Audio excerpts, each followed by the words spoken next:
ବାଛନ୍ତୁ ଆପଣଙ୍କ ମନପସନ୍ଦର ଗୋଟିଏ ଫୁଲ ଓ ଜାଣନ୍ତୁ ଭଗବାନ ଆପଣଙ୍କ ଭବିଷ୍ୟତକୁ ନେଇ କ'ଣ ଭାବିଛନ୍ତି। ନମସ୍କାର ଦର୍ଶକ ବନ୍ଧୁ, ଆପଣମାନଙ୍କୁ ମୋ ଚ୍ୟାନେଲରେ ସ୍ୱାଗତ। ଏହି ଦୁଇଟି ପଦ୍ମ ଫୁଲ ଯାହାକି ଆପଣ ଦେଖୁଛନ୍ତି, ଏହି ପଦ୍ମ ଫୁଲ ମା ଲକ୍ଷ୍ମୀଙ୍କର ଅତି ପ୍ରିୟ ହୋଇଥାଏ। ବନ୍ଧୁଗଣ, ଆପଣ ଦେଖିପାରୁଥିବେ ଦୁଇଟି ଫୁଲ ଏବଂ ଦୁଇଟି ସଂଖ୍ୟା ଦିଆଯାଇଛି। ସେଥିମଧ୍ୟରୁ ଆପଣଙ୍କ ପସନ୍ଦର ଗୋଟିଏ ସଂଖ୍ୟା କିମ୍ବା ଗୋଟିଏ ଫୁଲ ବାଛନ୍ତୁ। ଆଉ ଜାଣନ୍ତୁ ଆପଣଙ୍କ ଜୀବନରେ କ'ଣ ଘଟିବାକୁ ଯାଉଛି ଏବଂ ଆପଣଙ୍କୁ କେଉଁ ସୁଖ ସମୃଦ୍ଧି ମିଳିବାକୁ ଯାଉଛି। ଭଗବାନ ଆପଣଙ୍କ ପାଇଁ କ'ଣ ରଖିଛନ୍ତି, ସବୁ ଏହି ଫୁଲ ମାଧ୍ୟମରେ ଆପଣ ଜାଣିପାରିବେ। ତେବେ ଭିଡ଼ିଓଟିକୁ ସ୍କିପ୍ ନ କରି ଶେଷ ପର୍ଯ୍ୟନ୍ତ ନିହାତି ଦେଖନ୍ତୁ ଏବଂ ଆମ ଚ୍ୟାନେଲକୁ ସବସ୍କ୍ରାଇବ୍ କରି କମେଣ୍ଟ ବକ୍ସରେ ଜୟ ମା ଲକ୍ଷ୍ମୀ ଅବଶ୍ୟ ଲେଖନ୍ତୁ। ମା ଲକ୍ଷ୍ମୀଙ୍କର ଆଶୀର୍ବାଦ ଆପଣଙ୍କୁ ପ୍ରାପ୍ତ ହେବ। ଏବେ ଯଦି ଆପଣ ପ୍ରଥମେ ଧଳା ଫୁଲଟିକୁ ବାଛିଛନ୍ତି ବା 1 ନମ୍ବର ସଂଖ୍ୟାଟିକୁ ବାଛିଛନ୍ତି, ତେବେ ଜାଣି ରଖନ୍ତୁ ଆପଣଙ୍କର ସମୟ କିପରି ଅତିବାହିତ ହେବ। ଆପଣ ଅକର୍ମା ଭଳି ଯେଉଁ ସମୟ ଅତିବାହିତ କରୁଥିଲେ, ଯେଉଁମାନେ ଆପଣଙ୍କର ଗୁପ୍ତ ଶତ୍ରୁ ଥିଲେ, ସେମାନେ ହାରିଯିବାର ଅବସ୍ଥାରେ ଦେଖି ସାରିଲେଣି। ଆପଣଙ୍କ ସହ ଯୋଗାଯୋଗ ନ କରିବାକୁ ସେମାନେ ରାସ୍ତା ପରିଷ୍କାର କରୁଛନ୍ତି। ଅବଶ୍ୟ ସେମାନଙ୍କ ସହିତ ଆପଣ ସହଜରେ ହାତ ମିଶାଇ ପାରଣି, କିନ୍ତୁ ସାବଧାନ ରୁହନ୍ତୁ, ସଦାସର୍ବଦା ସତର୍କତାରେ ରୁହନ୍ତୁ। ଅନ୍ୟ କାହାର ଖରାପ ଚିନ୍ତାଧାରାର ଶିକାର ଆପଣ ହୋଇପାରନ୍ତି। ଆପଣଙ୍କ ସହିତ କେହି ଜଣେ ଭଲ ବ୍ୟବହାର ତ ନିଶ୍ଚୟ କରିବ, କିନ୍ତୁ ଆପଣଙ୍କର କ୍ଷତି କରିବା ପାଇଁ ସେ ସବୁବେଳେ ଚେଷ୍ଟା କରିବ। ତେଣୁ ଆପଣ ଏହି କିଛି ଦିନ ପାଇଁ ଟିକେ ସତର୍କତାର ସହ ଚଳନ୍ତୁ। ଏହି କିଛି ଦିନ ହେବ ଆପଣଙ୍କର ଭାଗ୍ୟ ବହୁତ ଖରାପ ଚାଲୁଛି।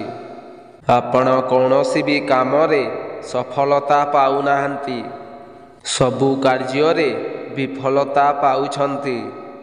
ପ୍ରତି ସନ୍ଧ୍ୟାରେ ଓଁ ନମଃ ଭଗବତେ ବାସୁଦେବାୟ ଏହି ମନ୍ତ୍ରଟିକୁ ପ୍ରତିଦିନ 11 ଥର ଜପ କରନ୍ତୁ। ଦେଖିବେ ଆପଣଙ୍କ ଜୀବନରେ ସଫଳତା ପାଇବେ।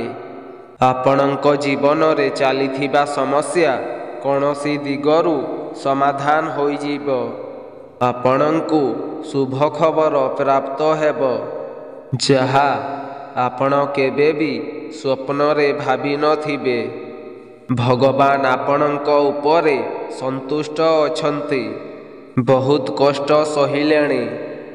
ଏବେ ଖୁସିର ଦିନ ଆପଣଙ୍କୁ ଅପେକ୍ଷା କରୁଛି। ଆପଣ ବହୁତ ପରୀକ୍ଷା ଦେଇସାରିଲେଣି। ନିଜକୁ କଷ୍ଟ ଦେଇ ଅନ୍ୟମାନଙ୍କ ପାଇଁ ବହୁତ କିଛି କରିସାରିଲେଣି। ଏବେ ସମୟ ଆସିଛି ଆପଣଙ୍କୁ ବହୁତ କିଛି ପ୍ରାପ୍ତ ହେବ। ଯେଉଁ କର୍ମ ଆପଣ କରିଥିଲେ ତାର ଶୁଭଫଳ ଏବେ ଆପଣଙ୍କୁ ପ୍ରାପ୍ତ ହେବ। କିନ୍ତୁ ଆପଣ ଟିକେ ଭଗବାନ ବିଶ୍ୱାସୀ ହୁଅନ୍ତୁ। ଜୀବନରେ ଯେତିକି ଗୁରୁତ୍ୱ କର୍ମର ଥାଏ, ସେତିକି ଗୁରୁତ୍ୱ ମଧ୍ୟ ଭାଗ୍ୟରେ ଥାଏ। ଆପଣ କେବଳ ଭାବୁଛନ୍ତି କର୍ମ ଦ୍ୱାରା ସବୁକିଛି ପ୍ରାପ୍ତ କରିପାରିବେ, ତାହା ହୋଇନଥାଏ। ଯଦି ଆପଣଙ୍କ ଭାଗ୍ୟରେ ସେ ଜିନିଷଟି ନଥାଏ, ତାହେଲେ ଯେତେ କର୍ମ କଲେ ବି ଆପଣଙ୍କୁ ସେ ଜିନିଷ ଆଦୌ ପ୍ରାପ୍ତ ହେବ ନାହିଁ। ଆପଣଙ୍କର ପ୍ରିୟର ଭଗବାନ ଶ୍ରୀକୃଷ୍ଣ ହୋଇଥିବାରୁ ଆପଣ ବିଷ୍ଣୁ ମନ୍ଦିର ଯାଇ ଭଗବାନ ବିଷ୍ଣୁଙ୍କୁ ଦର୍ଶନ କରନ୍ତୁ।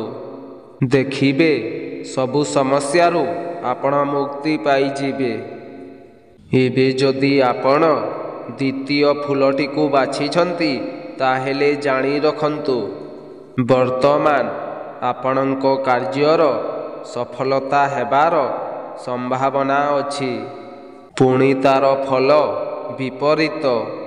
ଏପରି ଦୁଃଖରେ ପଡ଼ି ଆପଣଙ୍କ ମୁଣ୍ଡ ଖରାପ ହୋଇଯିବ। ବର୍ତ୍ତମାନ ଆପଣଙ୍କର ସମ୍ମାନ ବଞ୍ଚାଇ ପାରୁନାହାନ୍ତି।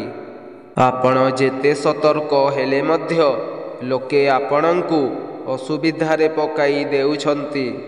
ପୁଣି ଆପଣ ବି ଅନ୍ୟ କାର୍ଯ୍ୟରେ ବ୍ୟସ୍ତ ରହିଯାଉଛନ୍ତି।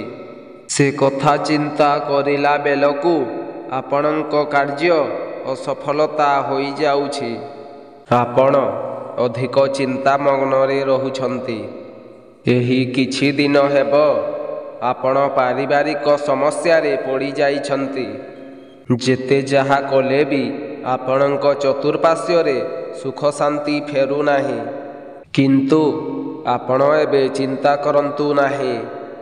ଆପଣଙ୍କ ପାଇଁ ଭଲ ଦିନ ଆସୁଛି। ଯଦି ଖରାପ ଦିନ ଅଛି ତେବେ ଭଲ ଦିନ ମଧ୍ୟ ଅଛି। ରାତି ପାହିଲେ ପୁଣି ସକାଳ ହେବ। ଆପଣ ଯାହା ଦୁଃଖ କଷ୍ଟ ଭୋଗୁଛନ୍ତି ତାହା ଆପଣଙ୍କର ସୁଖ ଶାନ୍ତିରେ ପରିବର୍ତ୍ତନ ହୋଇଯିବ। ଆପଣଙ୍କୁ ସବୁ ଶୁଭ ଫଳ ହିଁ ପ୍ରାପ୍ତ ହେବ। ଟିକେ ସମୟକୁ ଅପେକ୍ଷା କରନ୍ତୁ। ବର୍ତ୍ତମାନ ଆପଣଙ୍କ ଭାଗ୍ୟଦଶା ଖୋଲିବାକୁ ଯାଉଛି। ଏହା ଫଳରେ ଆପଣଙ୍କୁ ଶୁଭ ଫଳ ପ୍ରାପ୍ତ ହେବ। ତାପରେ ପାରିବାରିକ ଶାନ୍ତି ମଧ୍ୟ ଆପଣଙ୍କୁ ମିଳିବ।